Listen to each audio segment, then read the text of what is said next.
After one of the deadliest school shootings in American history, CSUN has its own gun scare. The details of the hoax coming up. Los Angeles street vendors will no longer be charged with a crime, and now a new bill could decriminalize street vending statewide. The story on the community fighting for its selling rights without repercussions. Fighting Homelessness, a Los Angeles group, helps people get off the streets. It's as easy as filling a parking meter. Hello and welcome to Valley View News. I'm Rochelle Salas. And I'm Shannon Osborne. There was a security scare at CSUN after a Snapchat video appeared to show a gun on campus. Valley View News reporter Corinne Hafuda gives us the details. A Snapchat video last week showed a gun inside a car on CSUN's campus. After 3 hours, police called the video a hoax. Police say the man behind the video was an armored truck driver. The video was posted around 9 a.m. on Friday. It was taken around the Oviatt Library. Campus Police Chief Ann Galvin says the video was captioned "too short of a day," implying something could happen to cut the day short. I think the important thing is it's coming on the heels of right in the aftermath of the Florida shooting with, everybody's nerves on edge, a horrific tragedy again having happened. Students use social media to warn one another of the potential gunman on campus. The video, which was on CSUN's campus story, went viral in minutes. Chief Galvin said they are investigating prosecution against the suspect for even scaring one person. We, CSUN police, from the beginning felt that this just wasn't adding up. It just smelled fishy, and it did look a bit staged to us. After a witness saw a gun on an armored car dashboard, police contacted Garner World to locate the employee. Police also worked with Snapchat to track the user down. The employee confessed to posting the video. CSUN students say it wasn't funny to joke about guns or violence like that. Since the mass shooting just happened in Florida, and we're all the way in California, so then the next day our school has a scare tactic or whatever, or false alarm. It's really alarming. With active shooters on the rise, it's important to always take precaution. Report anything suspicious. Police say get out, hide out, or fight. In Northridge, I'm Corinne Hafuda for Valley View News. The CSUN scare came right after the recent Parkland, Florida high school shooting. The Florida school shooter appeared in court. He was charged with 17 counts of premeditated murder. His lawyer says he'll plead guilty if prosecutors don't pursue the death penalty. Prosecutors say the 19-year-old used an AR-15 rifle to fire on students at Marjorie Stoneman Douglas High School. 17 people were killed, 14 were injured. After the shooting, he mixed with students and ran to a nearby Walmart. He was later arrested without incident. He confessed to the shooting. The FBI was criticized for not following up on several tips in the case. For example, he had several social media posts showing him with guns. Meanwhile, 1,000 people gathered for a candlelight vigil to remember the victims, who were students and faculty. The victims' ages ranged from 14 to 49. This shooting sparked another debate about gun control. Many activists, celebrities, and politicians want stricter gun control laws after several mass shootings already this year. Some CSUN students want tighter gun laws, but they say a ban wouldn't be ideal. I'm not too sure how everybody's getting AR-15s. I won't speculate, but I think there should definitely be some tighter and stricter gun laws. Banning weapons outright will solve the issue entirely, because that could create further issues with our Constitution and all these fundamental laws that make up the United States. Just increase the general age for buying rifles, which is now 18, and buying pistols and handguns is 21. So maybe if they put that age up a little bit, it may help. Many people are participating in walkouts, sit-ins, and protests nationwide. In the wake of last week's high school shooting in Florida, the organizers behind the Women's March Youth in Power are calling for a national school walkout on March 14th. They want Congress to pass gun control legislation right away. The march is to encourage students, teachers, and supporters to participate in #Enough. Their Facebook page now includes thousands of students in high schools and colleges nationwide.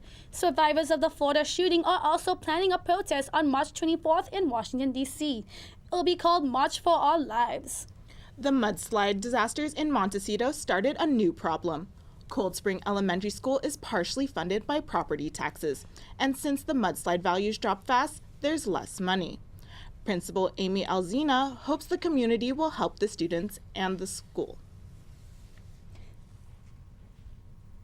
We were told that we can project 9% decrease in revenue to our school, and you're looking at an increase of close to $500,000, or decrease of about $500,000 to our school revenue.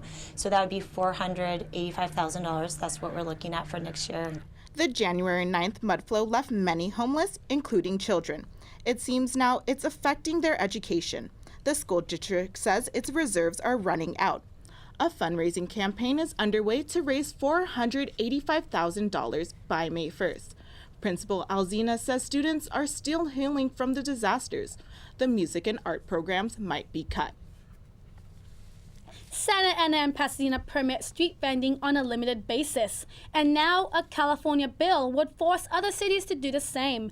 Valley View News reporter Thomas Rodriguez has more. The LA City Council voted to decriminalize street vending last year. A proposed state bill would do the same. It's called SB 496. Some community organizers like David DeVos say the state's effort is far-fetched. The state certainly doesn't have the assets to regulate it. Neither does the city of Los Angeles at this point. The council still needs to set up a licensing system. Some vendors are still being cited for numerous violations. Lately, police haven't treated them as criminal violations, but a community in Westlake created their own vending system. Rafael Morales helped set up the market. Our goal was to obtain this space, so all the vendors could sell with self-respect and cleanliness, and they can at least say they have their own space. Vendors met with police and city officials last year to come to an agreement. They pay a registration fee to the market. They can sell anything except food and water. Juan Rodriguez thinks it's best for communities to set up their own rules instead of the state setting up blanket rules. Legalization is totally limited. People here have the option to have a more suitable place to sell and are part of a project where we work with the community and build a stronger relationship with people from the community. Community marketplaces like these could be an alternative to the legalization of street vending in Los Angeles. In Westlake, I'm Thomas Rodriguez for Valley View News. The search is on for a missing rideshare driver who disappeared from downtown LA earlier this month. Joshua Thede was last seen driving out of his apartment garage February 11th. His mother says for some reason he called 911 the next day. His car was found near Hollywood Monday afternoon. The 29-year-old hasn't been seen or heard of since. He's described as a 6 feet tall, weighing about 170 pounds. Thede is a driver for Uber and Lyft. If you have any information about his whereabouts, you are asked to call the LAPD. Los Angeles is introducing a new program to keep the homeless off of the streets. It involves a new way to give money to the homeless by using a donation meter. Valley View News reporter Marissa Martinez has the story. A bright yellow smiley face displayed in an orange meter has been catching many people's attention in Grand Park. With the rise in homelessness around Los Angeles, the city may have found a solution. Christina Salgu says she was a little confused about the meter outside her job, but the color attracted her to find out more information. I think it's great to, for a good cause, to donate to the homeless. It's a really big problem here in Los Angeles, and it's awesome to know that they're trying to do something to fix it. After you donate, a message will appear in the meter thanking you for the contribution. The meters have been installed in other cities such as Pasadena with the success of making $4,000. Natasha James feels this will be a better way to give money to the homeless instead of handing it to them in person. That it will definitely give back toward the downtown LA area. I feel like the change should be circularized around the area that it's raised in, to be honest, because this is the area where we will be given a change at. There's an estimated 58,000 homeless people roaming Los Angeles. The meters are a way to encourage people to give back. Anita Sanders says this will hopefully decrease the amount of homeless people from sleeping on the streets and in front of her work. I think it should just help any homeless person who's in need. I think this is really, really good. It stands out. I love the realchangemovement.org. I like that. 2 donation meters are now located in Grand Park, while 4 more will be on the way. Aside from spare change and credit cards, the meter will generate any sponsorships annually. In downtown Los Angeles, I'm Marissa Martinez with Valley View News. There's been a lot in entertainment this past week, including Fergie's national anthem and a successful weekend at the box office for Marvel's Black Panther. Here's entertainment reporter Noemi. Thank you, Shannon. Singer Fergie sang the national anthem at the NBA All-Star Game, and social media declared it wasn't so glamorous. Let's least away me in the Rockets' red. Some players and celebrities were caught on camera trying not to laugh at her performance. Shaquille O'Neal told Charles Barkley not to criticize Fergie singing. Shaq thought her voice was sexy. Berkeley then said, "Damn right it was sexy. I needed a cigarette after that one." Fergie responded to criticism by saying clearly the rendition didn't strike the intended tone and that she tried her best. Black Panther broke box office records. It pulled in at least $235 million on its President's Day weekend debut. Panther is directed by Ryan Coogler. He's the only African-American director to do a Marvel film. It stars Chadwick Boseman, Lupita Nyong'o, Michael B. Jordan, and Daniel Kaluuya. It's the highest-grossing film by an African-American director, beating out F. Gary Gray's Straight Outta Compton. Fandango says the first 24 hours of ticket pre-sales were the highest for any Marvel movie. Competing movies came nowhere near Black Panther's opening weekend blowout. Peter Rabbit followed Panther with a domestic total of $54.1 million. 50 Shades Freed placed number 3 in box offices, coming in with $19.4 million. The British Academy Film Awards was full of tributes to the Time's Up and Me Too movements. The British Academy Film Awards was full of tributes to the Time's Up and Me Too movements. Actor and actresses wore Time's Up pins. Gemma Arterton was joined by 2 former female activists who were a part of the 1968 Ford sewing machinist strike. Most actresses wore black gowns to show their support. Frances McDormand, who won for Best Leading Actress for 3 Billboards, didn't wear black. While accepting her award, she explained why. As Martin said, I have a little trouble with compliance.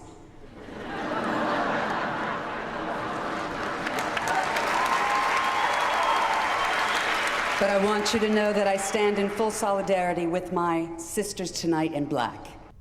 3 Billboards took 5 awards, including Best Film and Best Original Screenplay. And that's all I have for entertainment news. Back to you. You can spend $5 million many ways, like getting an expensive car or a nice house, but you would not expect to pay that much for a 1/4 acre of land. That's how much property in this Palo Alto neighborhood is listed for. It's on a quiet residential street, but the catch is there's no house. The property value has gone up to almost $4,000 per day since being sold in 2016 for more than $3 million. Despite this high price tag, real estate officials say it'll likely be sold because the demand is so high. For comparison, $5 million can get you about 5 acres in Malibu or 20 acres in Agora Hills.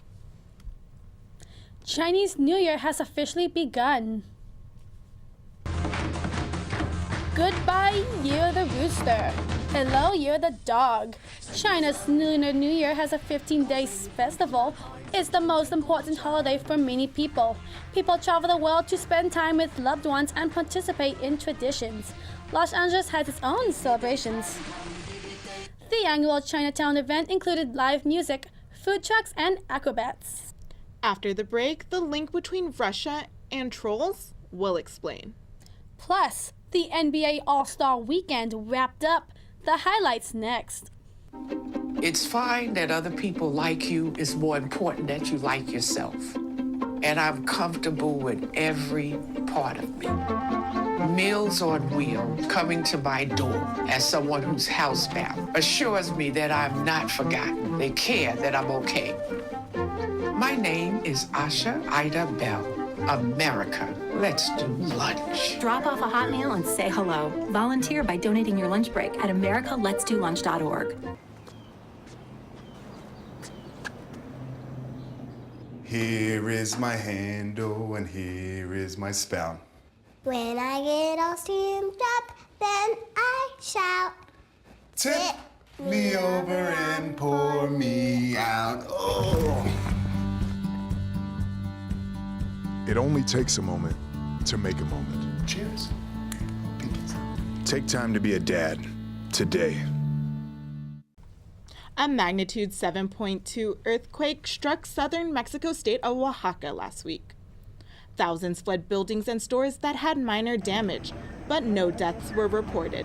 However, a helicopter carrying senior government officials crashed in the aftermath of the earthquake. It crashed on top of 2 vans. 12 people died at the scene. The aircraft's pilot apparently lost control while trying to land. 5 months ago, another big quake hit the area.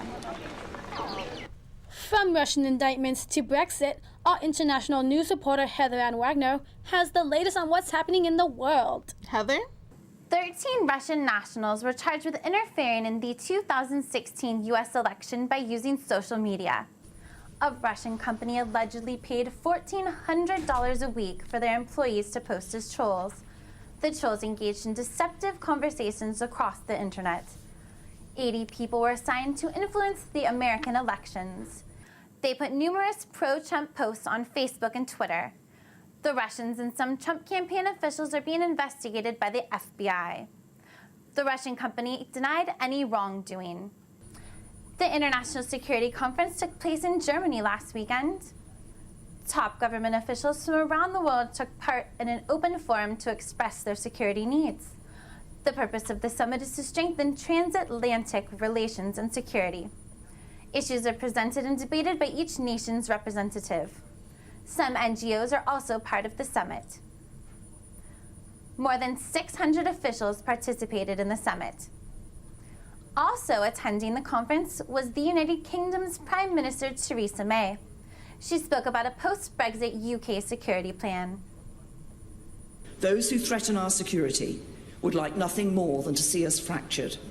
They would like nothing more than to see us put debates about mechanisms and means ahead of doing what is most practical and effective in keeping our people safe. When the UK exits the European Union, some think its future security is unknown.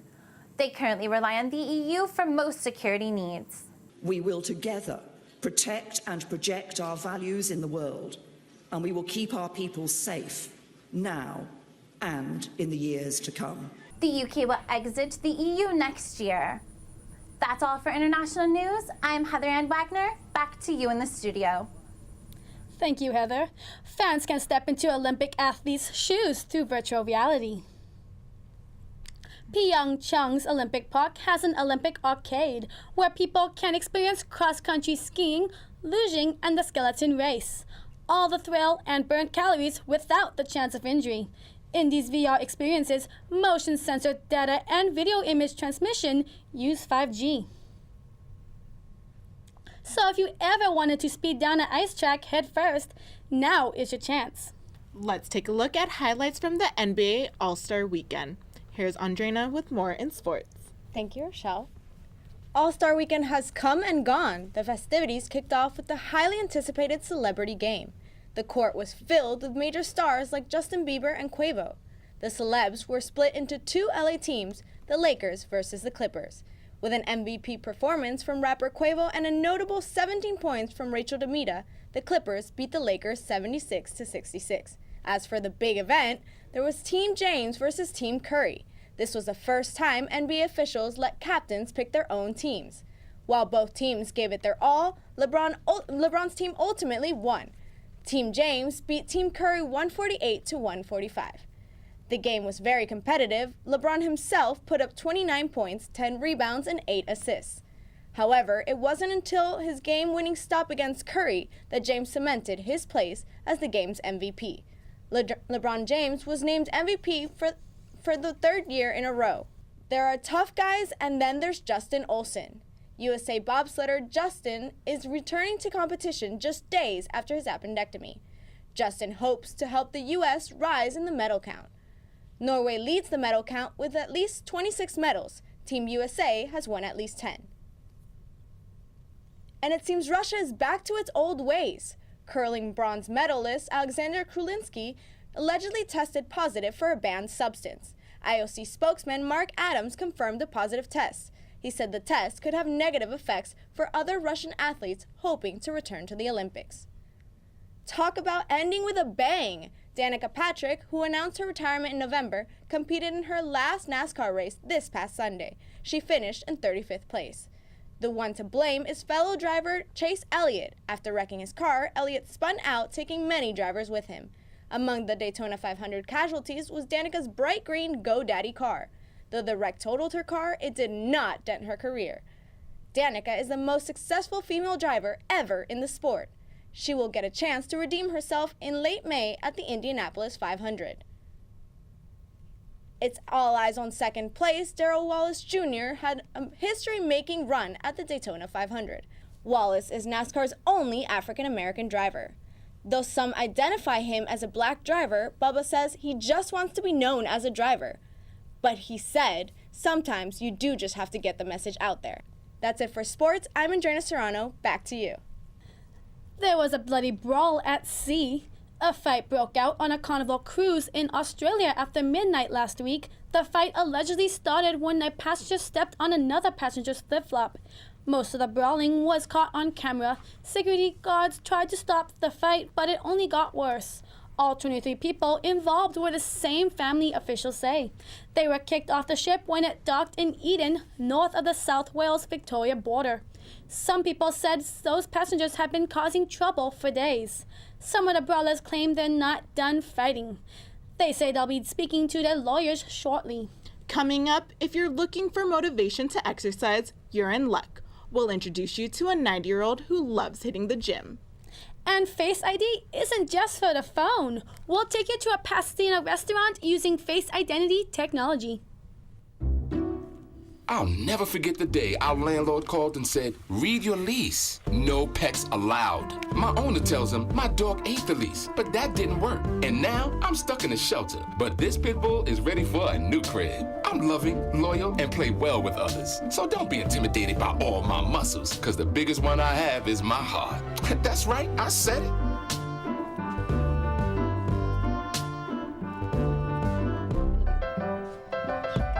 There might be a new way to test for the flu.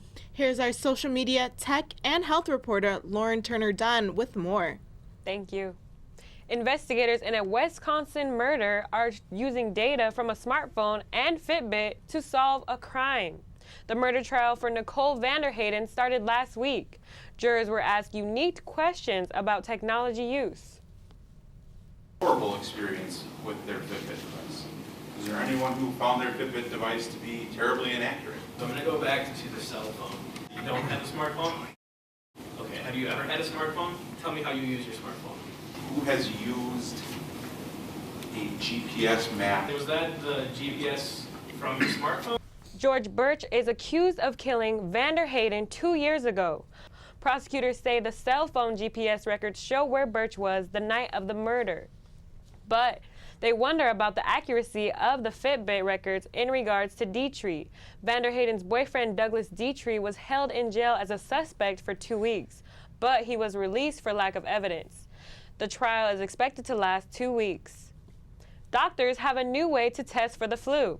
There's a flu testing machine that now looks for the virus. Some doctors say the machine is far more effective than other conventional tests. The usual rapid flu tests are common, but they're only 50 to 75% accurate.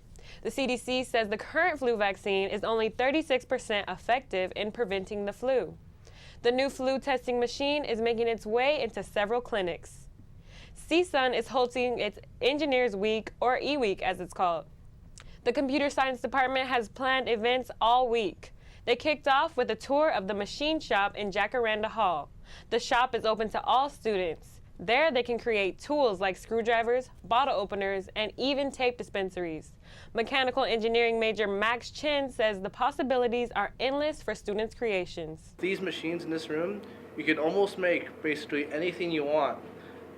Depending on the skills and how complex the part is, it might take more time, might take more experience, but you can make anything you want in this room.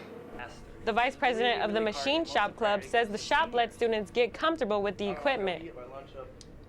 We provide you this experience. We try to get you everything up to the certification without the paper, of course, but you get that hands-on experience that you can say, I know how to do this stuff. eWeek will also have several workshops on electronics and mechanical engineering. Working out is fun for 93-year-old Helen Z. Miller. A video went viral of Miller and her trainer Elizabeth Zanin at a fitness center in South Dakota.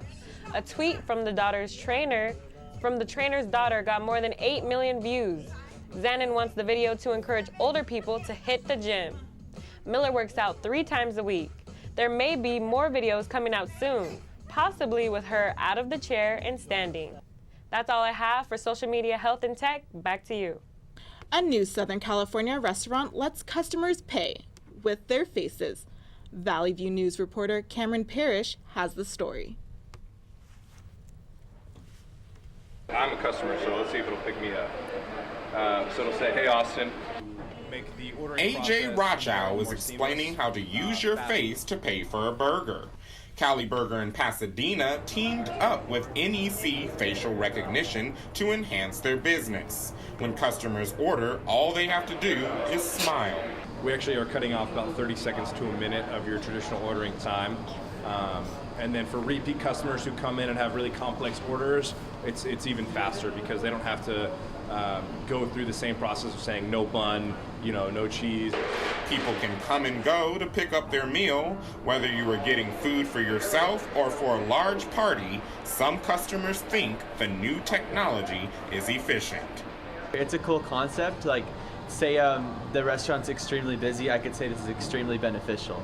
As a customer, I feel that's convenient. It'll make things a lot faster. But those who aren't ready to take the step into the new trend can still use their card to swipe.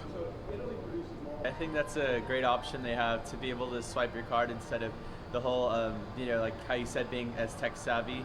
Cali Burger in Pasadena is the first of its 40 locations to use FacePay technology.